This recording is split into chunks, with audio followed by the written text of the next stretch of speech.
कि कण कण में परमात्मा है तो उनको किस विधि से देखा जा सकता, अनुभूति कैसे करें? जब कण कण में भगवान है, हमको तो कण कण ही दिखता है, संसार दिखता है, माया दिखती है, अवगुण दिखते हैं, सब माया प्रपंच दिखाई दे रहा है। और जबकि भक्ति का एक मूल सिद्धांत है, यो माम पश्यति सर्वत्र सर्वम च मयि पश्यति तस्याहं न प्रणश्यामि स च मे न प्रणश्यति। सब कुछ भगवान, सर्व रूप धरी हे हरि आप बने संसार। ये संसार भी भगवत स्वरूप है, परमात्मा का रूप है। तो ये अनुभूति कैसे हो, ये आपसे प्रश्न है। इसका प्रसंग श्रीमद् भागवत जी के एकादश स्कंद में भी आया है।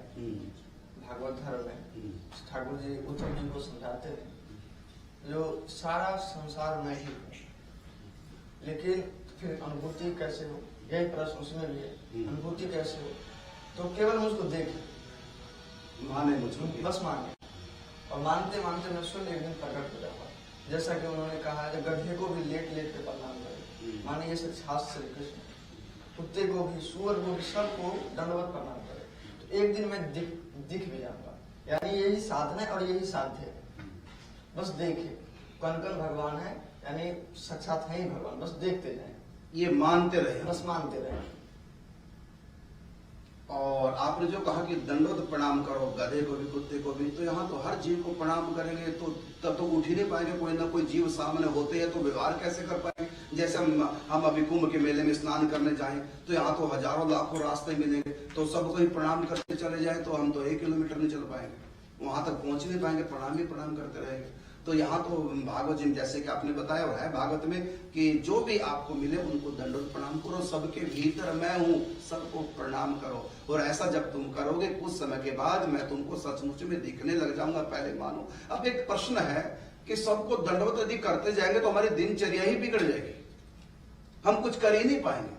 जिसको भी देखे दंडवत प्रणाम, जिसको देखे दंडवत प्रणाम, तो प्रणाम ही प्रणाम करते तो हमारा सारा दिन ही बीत जाएगा, कोई ना कोई सामने हो, तो अपनी दिनचर्या हमारी पूरी कैसे होगी?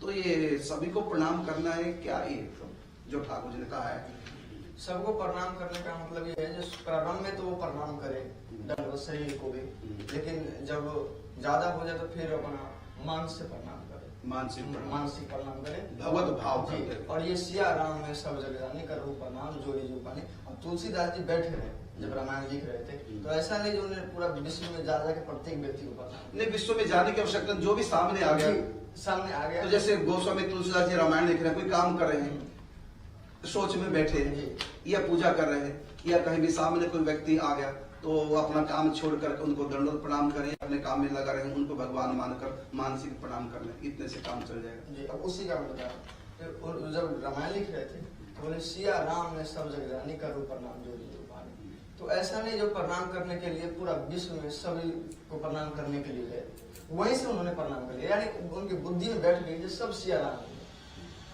वो पहले अभ्यास कर चुके हैं। तो बस जब ऐसा हो, जैसे हम कुंभ में जा रहे हैं तो कुंभ में जाए तो यही मान के सब मेरे राधे श्याम, सब मेरे राधा कृष्ण, सब मेरे ठाकुर जी हैं, और ये मान के किसी का अपराध न हो जाए, यही सबको प्रणाम करना है। ठीक, तो आपको कहना है कि हम सबको प्रणाम तो करें, सबको भगवत भाव से, सबको भगवान मान करके सबको प्रणाम करें। तो ये आवश्यक नहीं कि हम शरीर से ही प्रणाम करें, हम सूक्ष्म शरीर से भी दंडवत प्रणाम कर सकते हैं, क्योंकि हमारी देहात्म बुद्धि है। तो केवल शरीर में देहात्म बुद्धि नहीं, सूक्ष्म शरीर में भी हमारी देहात्म बुद्धि है, और हम सूक्ष्म शरीर से भी लेट करके प्रणाम कर सकते हैं। तो कैसे सूक्ष्म शरीर से हम प्रणाम करें लेट करके? तो ये मानसिक प्रणाम इसको बोलते हैं। तो कण कण ही भगवान है, इसकी अनुभूति कैसे हो? तो आपने भागवत जी का प्रमाण देकर के, हमारे बाल व्यास जी ने बताया, भागवत जी का प्रमाण देकर के भगवान श्री कृष्ण उद्धव को कहते हैं कि चर अचर प्राणियों में मेरी भावना की जाए। मतलब जितना हम अधिक मान पाए माने, पूरा तो नहीं मान पाएंगे, लेकिन अभ्यास करें, सबके भीतर भगवान है, इसलिए सबको चाहे देह से प्रणाम करें चाहे मन से प्रणाम करें, सबको प्रणाम करें, सबके भीतर भगवान है। अब कहा कि पत्नी के भीतर भगवान है, क्या उनको भी प्रणाम करें? तो पत्नी है, पत्नी जैसा व्यवहार करो, लेकिन मन से उनको भी प्रणाम करो। तो मन से उनको भी प्रणाम करो, क्या मानकर? इनके भीतर भी मेरे ठाकुर जी हैं। तो प्रणाम फिर पत्नी को ना हो करके वो ठाकुर जी को ही हो रहा है। तो आप भगवान ने जो तरीका बताया, जो कि प्रश्न था कि कण कण में भगवान है, इसकी अनुभूति कैसे हो। तो यहाँ केवल प्रणाम से ही अर्थ नहीं है, अर्थात सबकी सेवा करो, भगवत भाव से सबकी सेवा करो, सब में भगवान मानो, सब कुछ भगवान है, ऐसा पवित्र भाव रखें। हम किसी का कुछ बिगाड़े ना, किसी का अपराध ना करें, और जितना हो सके हम दूसरों के काम आए। जब भी आप दूसरों की सेवा करते हैं, ये भाव रखो कि इस रूप में मेरे प्रभु ही मेरी सेवा स्वीकार कर रहे हैं। जैसे कुत्ते के रूप में भगवान आए, अब इसका अर्थ ये तो नहीं कि मेरे भगवान हम इनकी आरती उतारें, भोग लगाएं, फिर इनका जब प्रसाद ग्रहण करें, ये इसका अर्थ नहीं है। हमको समदर्शी बनना है, समवर्ती नहीं बनना है। भगवान ने गीता में समदर्शी बनने के लिए कहा है, समवर्ती बनने के लिए। देखने का, दर्शन का मतलब है कि हम अपने ये विचार रखें, एक मानसिकता बना के रखें कि सबके भीतर भगवान है, हम किसी का अपराध ना करें, और हम जितना हो सके हमारे पास सामर्थ्य के अनुसार हम सबकी सेवा करें, सबका होके रहें। बस किसी का होके रहना ही प्रणाम करना है।